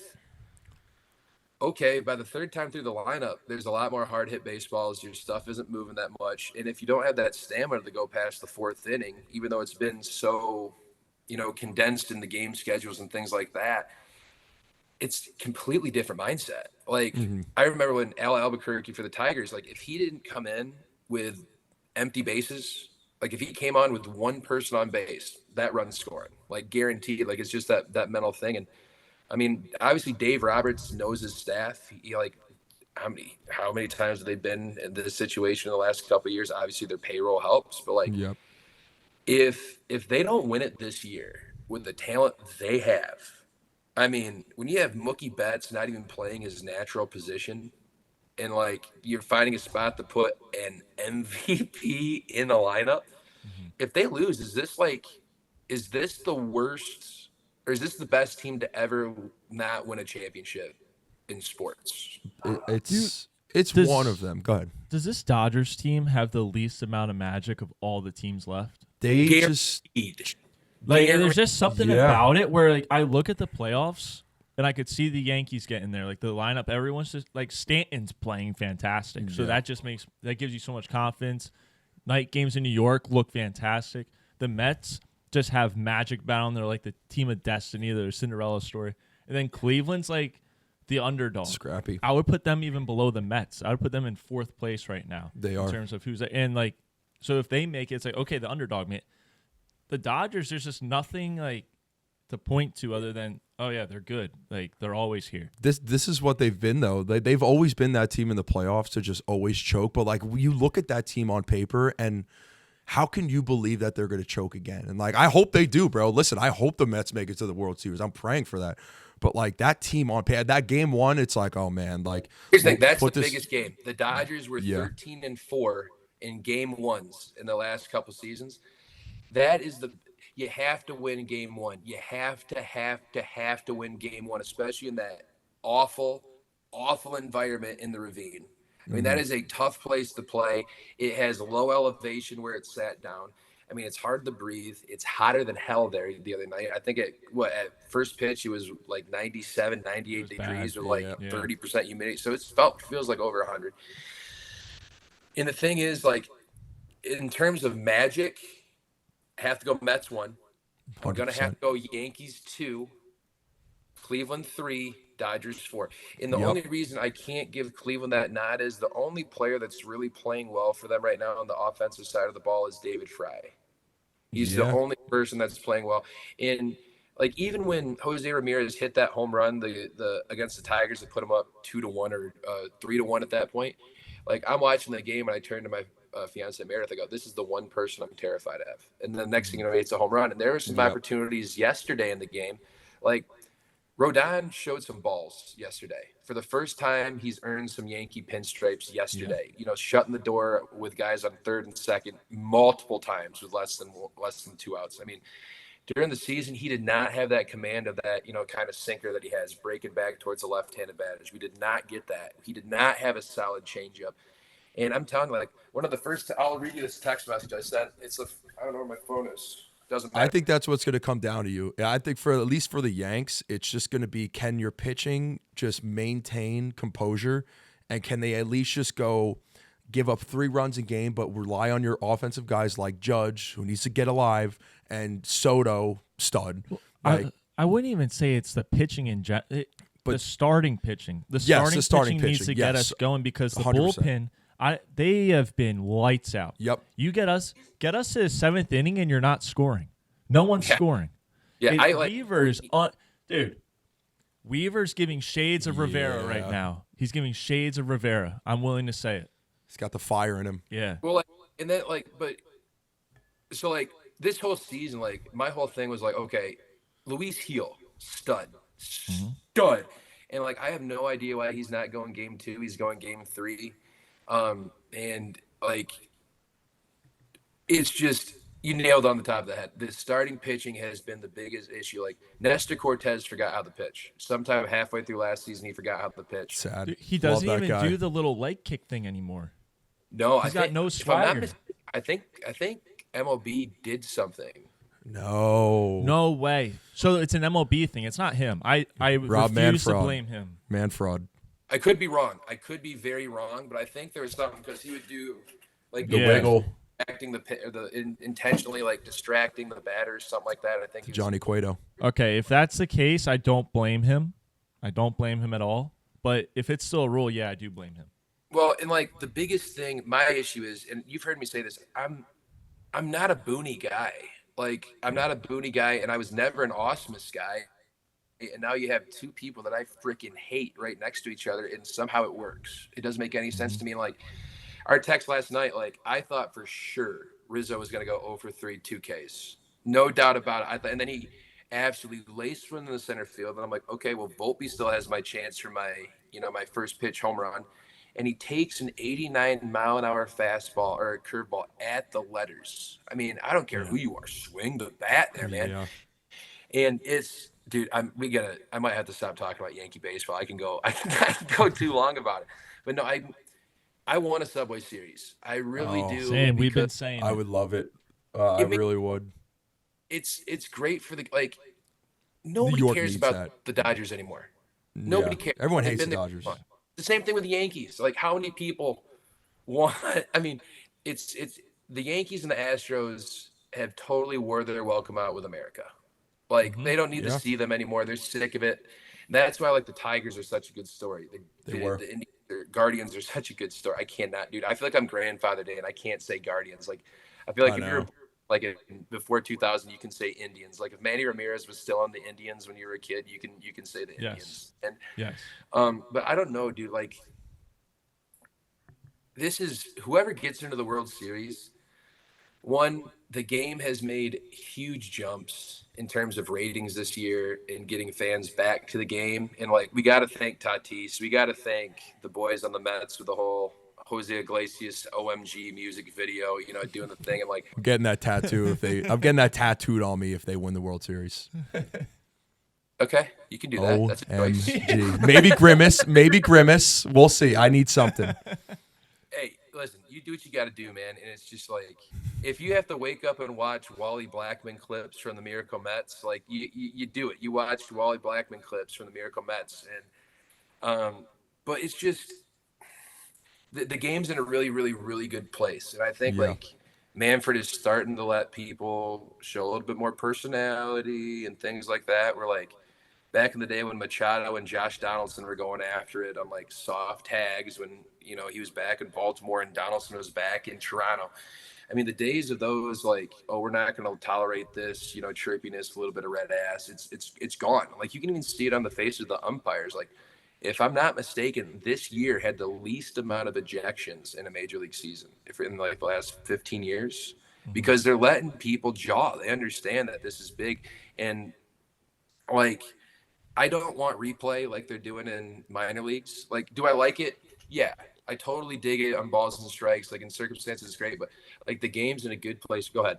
What do you think about because I believe in the minors right now they're doing they're trying out where you can challenge a pitch. I know they'll top their helmet and be like, hey, challenge that pitch. Do you think that could work in the MLB? See, I'm kind of old school like that, where I love the human element. The traditional and way. I truly believe that's why baseball is the greatest game in the world. I really believe that. At the end of the day, you can't run the clock out. You can't call a timeout. It's your best guy versus my best guy, and it might not even be my best guy. Like Rajay Davis hitting that freaking grand slam against Aroldis Chapman. I mean, that's the last person anybody thought was going to hit a home run there. And One of that's the greatest World Series I've ever seen. Dude, I lost so wild. my mind. Like there's never going to be a series like that ever again. Like that was the coolest thing. Two that have not won a World Series. Cleveland's never won a World Series, if I'm not mistaken. I think they're one of the only teams that haven't. Yeah. And then, the Cubs for it was 108 years at the time, but they haven't won anything. So, do I like this? And seeing it live, does it work? Yeah, seeing it live, it really does. It works good. Like it's very fast. I don't know, man. It's like I'm not a big fan of the pitch clock. Like it's just I think it's a mental thing for me. Like, and again, I'm just old man yelling at clouds. I'm nearly 30 and the game I grew up loving is different. And it's weird, but if this is what has to happen, then I'm here for it. Like I want people to love this game. Like I want people to be invested. And pretty soon, when the Chicago White Sox leave Chi-Town and bring their ass right down here to frickin' Nashville, you bet your ass I'm going to be the first person in line to get season tickets. Like, that's like, it's just one of those things. Like, it means baseball, hot dogs, apple pie, Chevrolet. Like, that is America, baby. That is America. And I just think, like, the NFL, like, there was just a lot of BS that happened, like, through that whole woke era. Like, they had to do the whole thing, and like people got sick of that, and now it's just like we don't care. We're back to sports. We are back to playing sports. Like we're okay with people doing their thing, and like I think every single major sport is in a great place right now. I mean, really, like I can't name one. I mean, even MLS, like USA Soccer is starting to make a huge like turnaround and doing this whole thing, and like they're playing great, and it just makes me feel good. Like like. We're never going to run out of things to talk about on something like this. Like we're always going to have a topic. We're always going to have something like, okay, kind of going on this, like feeling good about the state of sports and things in general. Two people that I think have made the biggest impact of college football, Pat McAfee on game day and Nick Saban on game day. Saban on game day has been. They're electric. Oh my gosh. How great is it to see him acting like a human? I don't think they knew what they were getting with Nick Saban when they got him. I think they were thinking it was going to be like a younger version of the old version of Lee Corso. I think that's what they thought they were getting, and they've gotten a jackpot in Nick Saban. The dude is electric. He brings on what's his wife's name? It's Miss not Audrey. Not. I'm looking at her face right now.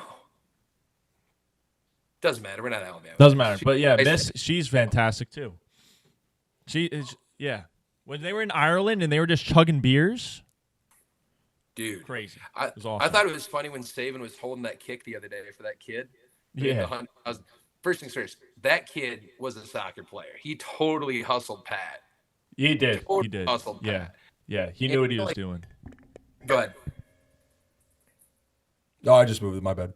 Oh my! No, it's just it's great. Like the personalities we're seeing is so sick, and it's like the changing of the guard is like this is the way it is. Like people want realness, and like the Pat McAfee show saying we will swear. Like this is how adult people talk. Like this is like this. It's like okay, sweet. Like we're kind of getting away from the. Today in the New York Stock Exchange, it went up 17.5 points. And like the Walter Whites of the world are gone. Pat McAfee show actually, they had the F word silencer when they first came on air, and they've since gotten rid of it because there was like 2 shows in a row, 2 days in a row where they were silenced because when they say it, it goes blank for I think it's like 30 seconds. Well, they accidentally said it like multiple times in a row, and they were just silent for like 5 minutes. They had to go to commercial, so they were just like, you know what, screw it, we're not doing it anymore. Like no silencer. They're just cursing on ESPN now. It's perfect. It's exactly what everybody wants, though. That's what all the sports fans want. 100%. Well, it's what Van Talk should have been. Barstool Van Talk. Yes, it's literally what they're letting people do, and it's nuts. So I mean, it's great. Like the game. Any game you want is in a great position. Like every commentator is now like they're loose. Like Yes. people are having a good time. Like it's like, and for me, I can't afford. I don't get cable. Like as much as I love the Lions, I cannot pay the $120 for the NFL package on YouTube TV. Stream East, Stream baby. East. I learned that. Like Mike, you saved my. Breakfast. Yeah, did that work? I was like, you just got to click it 3 times, keep Xing out, and then click play. 3 times. I was like, Mike's This guy's a fucking genius. genie. What is going on? And I can help. oh, dude, like you're gonna get a nice gift basket or something. Like you'll get like some like popcorn and a nice assortment of chips and dips. And but it's just like it's great just to see it. Like those aren't getting shut down, so the game is being able to be reached. Like you're having like there's homeless people down in Nashville who are literally streaming the games on their phone, holding their sign, watching the Titans. Like, can you like say what you want about that? That's awesome. The fact that it's able to be accessed just like that is fantastic. And like I like the other day, I was watching or listening to the Lions on the radio broadcast, and it's Dan Miller, and he's fantastic. Like he's one of the greatest radio callers like you'll ever hear. And he was like, it's the coolest thing in the world. And I'm now the guy that's like, okay, like as much as I like Tom Brady or anyone like that who's on the call, like, and I do like Tom Brady on the call. I think he's pretty good. He'll get better, but like I won't even do that now. Like I like the radio broadcast so much more because like you can hear them like taking sips or like eating a hot dog like mid bite, and like so I watch the game on my phone and have the radio going on my ear to like call it good and do it that way, and it syncs up and it's great. And it's just like, I mean, do you guys like your announcers that you guys get on a weekly basis? Like for your specific team, like do you guys find that you get like similar announcers like college and like pro like we do? Not Yeah. for the MLB. Not for. I wish they would go. They would localize it for MLB because I think the Mets booth is the best booth in baseball, hands down. For football, I mean, there are some guys that you really don't want to hear, but like I don't really have an issue with it. But it's more so in baseball. I guess my question is, so I'm sorry, let me rephrase this. Do you like the local team? Like, you insert your local, Bally Sports people that you get, not a national broadcast. So you would rather listen to them versus like a national broadcast? Yes. Bob Yeah. Costas should never call a baseball game again. No, yeah, He is the worst. He is a dead rag. He is horrible. Horrible. Yeah, local. Should Yeah, I never agree. call another game. Well, it's like everybody gave Joe Buck like the hate, like, oh, Joe Buck, Joe, but like I would rather have Joe Buck than Bob Costas any day of the Any week. day of the Yeah. week. Bob, dude, that home run, and he didn't even say anything during it. He just sat there. It's not golf. You can't let the moment. You can't have that air. Like in golf, you can have that air time and let it develop and let the moment play for itself. But no, like I used an example the other day, like Ernie Harwell. Me growing up listening to the Ernie Harwell and WBBL in Grand Rapids for the Tigers, it's like he was having a conversation with the listener, and a baseball game just happened to be going on in the background. Like that's the whole thing. It's like, and that's what like Bob Costas does a great job in golf. Like when he's at Pebble Beach, like he's having a nice little conversation with the listener. Nothing is going wrong. Everything is fantastic. We're going to switch over to Molinari here at 18. Okay. Like he doesn't have to fill those spaces like it does itself. Like you want a Matt Vasgersian or a John Shambi, just like freaking out. Yeah. Like it's just the thing. Like you're telling me you can't get, oh my gosh, you can't get John Kruk to call some of these games. Like you can't get like a George Brett to be a part of some of these games. You need at least one crazy person in the booth. Like everyone can't be sitting there like, I want to be Mel, I want everyone to like me. Like there has to be one guy that's willing to say something that's going to piss off the whole other side of the fan base. Like you need someone there that's willing to say the thing that's going to get you numbers. And I just feel like that, I keep going back to the other night, but that booth did not want to piss off anybody. They were there to get a paycheck, get through the game, 9 innings, see you later, see you next week. That's what they wanted. They wanted nothing to act. They didn't want to piss off anyone. They wanted no backlash. They get the game done, get out. It's terrible. I have a question for you guys. Have you ever thought about like going to a Phil's game or going to a Mets game and just like setting up in the bleachers and just doing this at the bleachers, like being bleacher creature? We have thought about that. We're going to the Jets game. We'll bring a little mic for that. We're going to the Jets Colts game, Sunday Night Football. Oh, right on. We'll probably bring a little mic. I think that's what we should do because we'll get there early. It's a night game too, so we got to talk about that. Yeah. I have this little thing. I'll show you when we get done. I'll just send it to you. But I got this little Shure little thing. It's a handheld, like it's a social media kit. It was like $200, and it gave like a nice Shure microphone like that big. It hooked on top, and then it came with like a selfie stick you hold, and then you just mount your phone right there. It came with everything, and the audio was perfect. Like you could hear 5-6 feet away. Yeah, that's like when we take these off of here sometimes. We'll just be like holding them. Like we could walk around with this thing strapped up like we're golf announcers. Which we might have to do when we go. That would be fun. If we can go to like a PGA event or some shit. That would be like excellent. Do like a country club adjacent type of thing. Here's an idea. Why don't we bring this? Because this looks like the stuff they bring on the course when they're interviewing people. And we'll just pretend like we're the announcers. Yeah. We'll just try and confuse people. Would be funny. That would be hilarious. Imagine we PGA just show. Somehow we get like we go to Live Golf and we just get Phil Mickelson on the mic. That'd be. I mean, here's the thing: like you go to those things, you have a chance. You do. Like you have. They're just walking around. The game is. It just goes back to what we were saying. Like every single sport is in a great place. Mm-hmm. Like there's not really many massive dickheads anymore. Like that we know of. I mean, obviously there's going to be dickheads everywhere but like people understand the social media game. They understand, like, you're not going to have the days of, oh my gosh, who is that? Bobby Bonilla. I mean, you're not going to have the days of Bobby Bonilla just running over shortstops and like screaming at people, or like Albert Bell, like screaming at people and drop kicking people on the field. Like those days are gone, and it sucks. We don't have any of those like characters anymore. Like, all I have is a Dominican Sue. Still getting paid. Gets paid every July 1st. Absolutely. Dude, Prince Fielder still gets paid from the Tigers. Yeah. 3 years ago, he was the second highest paid player in the Tigers besides Miggy. What a terrible, terrible like way to go out of his career. I loved watching Prince Fielder, and that I know you've seen that press conference where he announced his retirement with the freaking neck brace on. Oh my God, that was just so. It's hurt me watching that every time.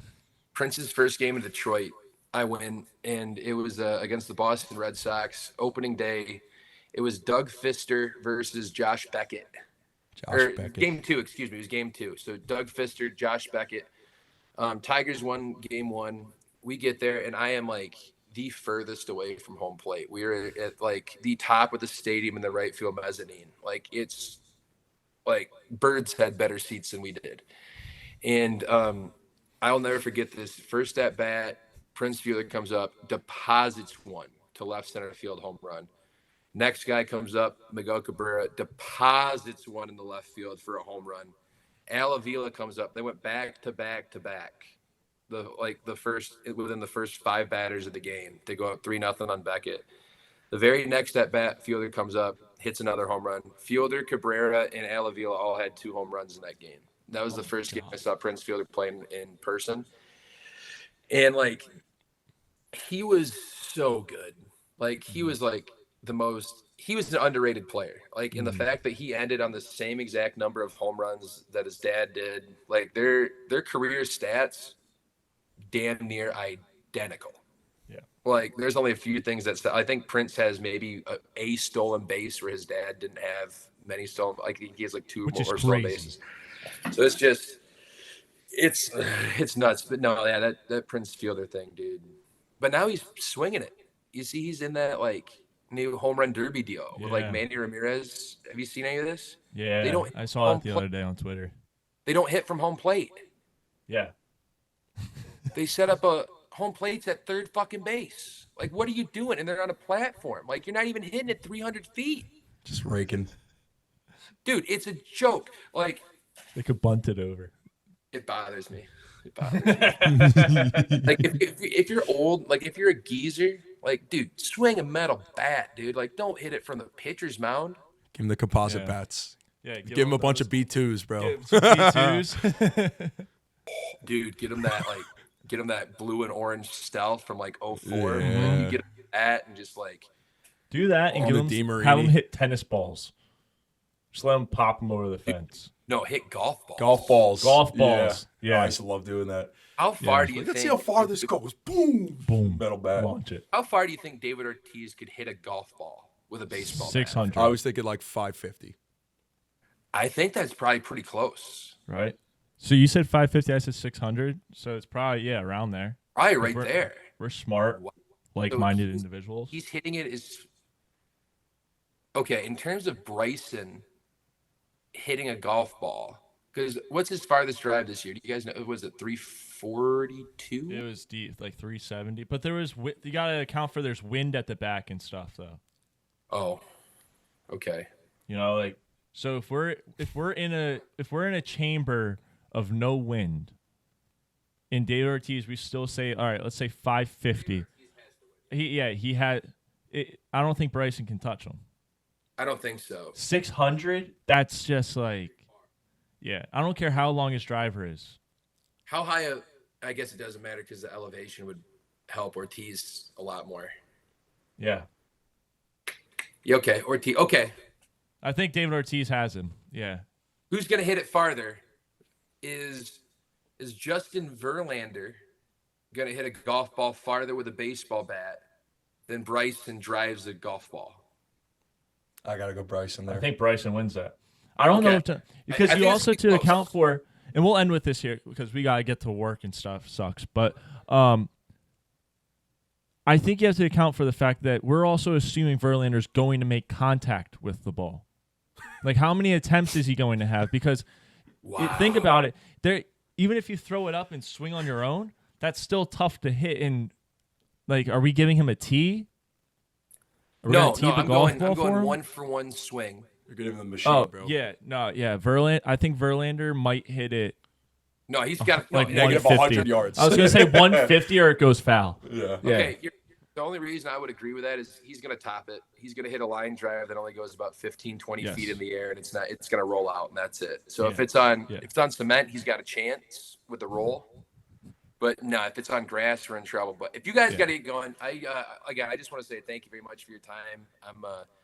I'm glad that we can just hop on and just really no agenda at all and just just have a conversation. So seriously, thank you very much, guys. I appreciate it. You guys are the best, and yeah, dude, thank you for coming on. It's always fun having you on. Yeah. I'm sure we'll be talking, we'll be chatting Always. as these weeks go by. Ow, fuck! I just hit my Damn. hand right on the wood. That did not sound good. No, I'm sure we'll be talking this Sunday because you got a big game coming up. Oh, big ball game. Yeah. We'll talk about it, and then I will either get to your neck of the woods or we'll get you down to Nashville. We have to figure it out. We'll figure it out. We'll figure it out this year for sure. Yeah, 100%. So well, right on, guys. Well, have a All great right. day. Thanks, guys. Thank for you, your time. Brenden. We'll You the talk man, soon. bro, as always. You're the beast. See you guys. We'll see you, dude. Like, follow, subscribe, like, follow, subscribe, like, follow, subscribe. Back to the show. All right, so that was Brenden Monroe. That Shout was out to Brenden B. Monroe. He's a beast. He's a beast. He is the a best. beast. Go listen to his music. Again, he's the best. Shout out to B, All bro. right. We love you. Before we go, we have to do the top 10. The most controversial top 10 in the entire Americas. I have your Where- previous one right now. You want me to start at 10, correct? Yep, Just start like at every 10, week? go up. Let's do it. Okay, so at number 10 this week, I have the Bengals. They stay there. They won, so I can't move them out of the top 10, of course, now they're stuck there. So for everyone that hates that pick, sucks for you, they won. The Commies had a short-lived run in the top 4. Welcome to the top 10, Commies. The Bills, I had them in here if they won. They were out if they lost, but they won. They won last night, so they get in. Commies at 9, Bills at 8. Bills at 8. Yep. And then Stillers, welcome to the top 10. Actually, I think they were in the top 10 last week. I'm not sure. I don't think they were. But welcome to the top 10. No. I think they're playing really well. I said they're a D-plus version of the Ravens, and D-plus gets you into the top 10. Bucks go right there at number 6. I think Baker Mayfield's MVP, so they have to be in the top 10. You have we the should have MVP. Texans are there, solid team. Chiefs at number 4. I have them dropping a place. Just not convinced by them. I know they're 5-0 or whatever they are, but I have yet to be convinced by them, and the refs are on their side, so it's minus points. Lions go in at number 3, dominant team. Questions about them and blowing their load, but they can be there at number 3. Welcome to the top 3. And then unchanged at the top, we are going Ravens and Vikings. Vikings survive the bye week. Ravens kept it going. Yeah, so we actually have a top 3 matchup coming our way this week between the Vikings and the Lions, which I am very excited for. If the Lions win that, I'm going to have serious conversations with myself and the committee about if they should jump the Ravens or where the Vikings go from there. There's a chance if that gets ugly that the Vikings could leave the whole top 10 as a whole. Thoughts on that? On your whole top 10 or what you just said? Just that top 10. I wouldn't put the Lurs there yet. The Steelers not yet. I think you possibly might be forgetting another NFC North team. I think they should deserve a one top 10 spot. Either Green Bay and possibly the Bears. Dude. Oh, but Mike. And possibly the Bears. The first 4 out. The first 4 out you forgot. Go ahead. You forgot. The first 4 out are the Bears, the Packers, the Falcons, and the 49ers. The Bears, the Packers, the Falcons, 49ers. I think they're all playing well. They just aren't in the top 10 yet. But I do think that they're right there. The Packers are just a little too up and down for me. The Falcons, same thing. 49ers, question marks on them. Still think they're one of the best teams in football, but they have a lot of questions that need answered. Now, who's going to be the running back? Is CMC back? All those questions need to be answered. Bears having a great couple weeks here. Caleb looks fantastic. I mean, he's the best quarterback in the NFL. Falcons with a big drop that off. That paints his nails. Falcons dropped out just because, I traded places with the Bucs for them, essentially. The next 4 out. Seahawks, Colts with Flacco. They are only this high because they have Flacco at quarterback. If AR was a quarterback, I think it's a different situation. By the way, these are in no order. Just want that to be clear. Okay, so Seahawks, Colts. Who else? Okay, so Seahawks, Colts, Broncos get in there playing well. Chargers get in there. Chargers get in there because their head coach survived a serious illness. Yeah, what was going on there, man? Not sure, but he's 2-0 with the illness. Last 4. Now this is last 4. Jets, Cowboys, Eagles, Cardinals. All 4 of these teams suck, but are also very good if healthy. The Jets are not healthy at coaching. The Cowboys are not healthy on defense. The Eagles have a psychotic head coach, not healthy. Cardinals, they have a unhealthy amount of height at quarterback that I'm concerned about. I like that. The final 4. The Dolphins slide in there solely because they didn't play this week, so I kind of remembered them with Tua when I was doing this, and I accidentally put them in there thinking Tua was the quarterback. He's not the quarterback still, but they are going to go there. I'll leave them there. The Rams, the Patriots with Mayday. If he's not the quarterback this week, forget about him. And then the Saints come in there. If I didn't list your name, well, better luck next year. I like it. I do like it. That NFC North is really tough to gauge, though. It really is. And the Falcons are another team that they won again. They won a good game, as they should. You're very high on the Bengals, and I like that you're high on them because now, like I said it before, I think they go on a run. Like they just keep knocking off wins, and it would look very good if you had the Bengals in your top 10 from last week to where they could potentially be in the future. Listen, Mike, so, I'm watching these teams, and it's a week-to-week thing. It's a here and now thing. It's not what they're going to do in the future. It's not what they've done in the past. And they got in initially into the top 10 because Jamar Chase was smiling, and that's all I needed to see. It looked like he was having a good time out there. The next week, they just looked good, fell short against the best team in the league on paper. And then this week, they get in there because they're actually putting together some wins, some good performances. They're going to stay there. I think they are a top 10 team in this league. You just got to give them a little more time. We are only 6 weeks in, and I think that they are still playing the best football on the offensive side of the ball. The defense looked a little bit better. Wasn't great. The Bucs need to be in there. Yeah. Chiefs have to be in there. You have the teams that should be in there. Bills at 8 is fair. Commies at 9. At least they're in the top 10. If they were out of it, I would give you some I wouldn't have shit. dropped them out. But yeah, they need to be in there too. It's for me, it's just the Steelers. We're going to see, man. Again, they play the shitty unhealthy Raiders team, just unhealthy all over the place. But listen, they keep winning. they keep winning. They keep winning. So it's one of those things where I respect teams that win. Right? I respect teams that win. I said if the Chiefs won, I'd put them in the top 3. What did I do when they won? They went to the top 3. You know, the Commanders, I said if they won again, I'll put them actually in the top 4 for a change. I put them in the top 4. I respect teams that win, and the Steelers continue to win. Justin Fields continues to win. Najee Harris continues to win. Mike Tomlin continues to win enough games to go 500. It's one of those things where Steelers are just going to be there. They can beat anybody on any day. They could lose anybody.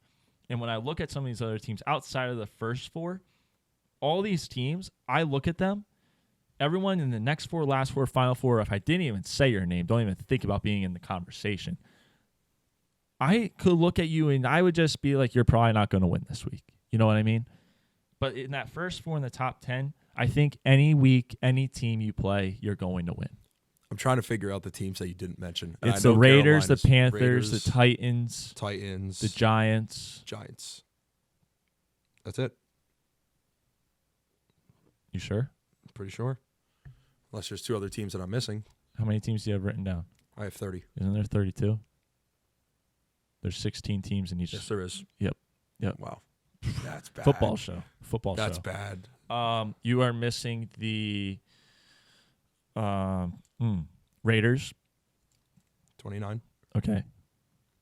So Panthers, Jaguars, Jags, and there's one more team that I'm missing. Giants, Titans, it's Raiders, another Panthers, 1 and 5 Jags. team. It's another 1 and 5 team. Browns. Who's 1 and 5. Browns. Yep. I actually do remember. I did write this down. I have the Jags in last. I forgot to say this. Jags are last place, and the Browns are second to last place. The other 4 are right above them. But those 2 are the worst. Mueller, your top 10 yet again. Mm-hmm. We're back. Absolutely. Causing controversy, Mm-hmm. but you stick with your guns, and I like it, and that's why I like this little segment. I hope Logan doesn't cry this week. They're there. That also played a big role into it. Steelers fans, I have a lot of Steelers fans friends that I'm friends with, and it upset me last week that I made so many of you cry. So I don't want you to cry this week. Don't be big babies. You're in the top 10, but if you lose, just know you're out. You're out. That's the deal. All right. That's the deal. That's it. That's Good all I stuff. got today, Mike. You got anything else you need to get off your chest? That's it for me. All right. Subway Let's go, Series is Mets. on the way. Let's go. Come on. Yankees. Bye.